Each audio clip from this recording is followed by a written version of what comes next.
For more on this, we are now being joined by Peter Kuznick, professor of history and director of the Nuclear Studies Institute at American University. He's joining us live from Washington, D.C. Peter, thank you so much for joining us and happy holidays. How do you look at the U.S. launching retaliatory airstrikes in Iraq? One is in serious condition after we learned that 3 U.S. soldiers have been wounded. How serious is the attack and the statements coming from the Biden administration? We do know that this administration was criticized for not doing enough when U.S. troops were attacked a few weeks ago. The attacks against U.S. forces in the region are almost daily at this point. We know there's outrage throughout the Arab world. They see these images on an hourly and daily basis, and they're just getting more and more furious with Israel and with the United States, which is seen widely not as restraining Israel, but as arming Israel and encouraging Israel. The U.S. veto of the United Nations resolution really stands out in people's mind. Then last week's resolution, the United States watered it down to make it effectively toothless. So they see the United States as complicit.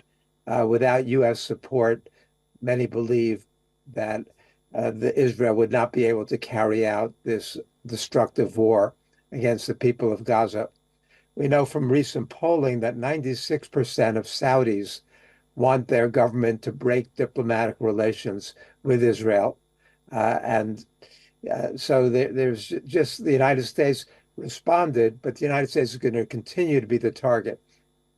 The United States, however, is trying to walk a fine line.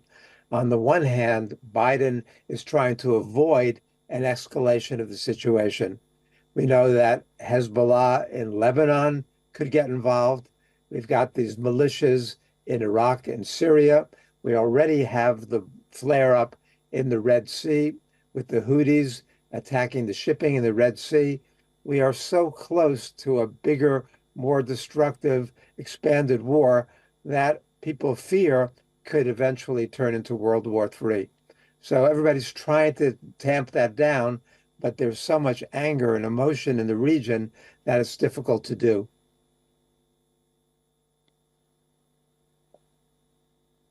Has the Israel-Hamas war weakened the U.S. position in the Middle East? The U.S. is isolated, diplomatically isolated, politically isolated, in many respects, geopolitically isolated. But it not only affects what the U.S. is doing in the Middle East, it also affects the U.S. condemnation of Russia in Ukraine. The United States looks like the world's biggest hypocrites right now. On the one hand, we condemn Russian destruction of infrastructure, Russian killing of civilians in Ukraine. On the other hand, we are supporting Israel, which is doing more in terms of destroying infrastructure, in terms of killing civilians. Israel did more within weeks than Russia has done in almost 2 years. And the United States will not condemn this, will not break with Israel. And the political ramifications of the U.S. are enormous. Biden's position is very, very unpopular. I know with young Americans, with my students, with that generation, the 18 to 35-year-olds are overwhelmingly opposed to U.S. policy. Biden is paying a big price. In effect, he's saying, we're going to let Trump, who's willing to destroy American democracy, win the presidency so that we can support Israel. Biden is probably the strongest supporter of Israel among American presidents, although Trump was in many ways setting the standard before Biden took over. Peter Kuznick, thank you so much for joining us on WION and for your analysis. My pleasure.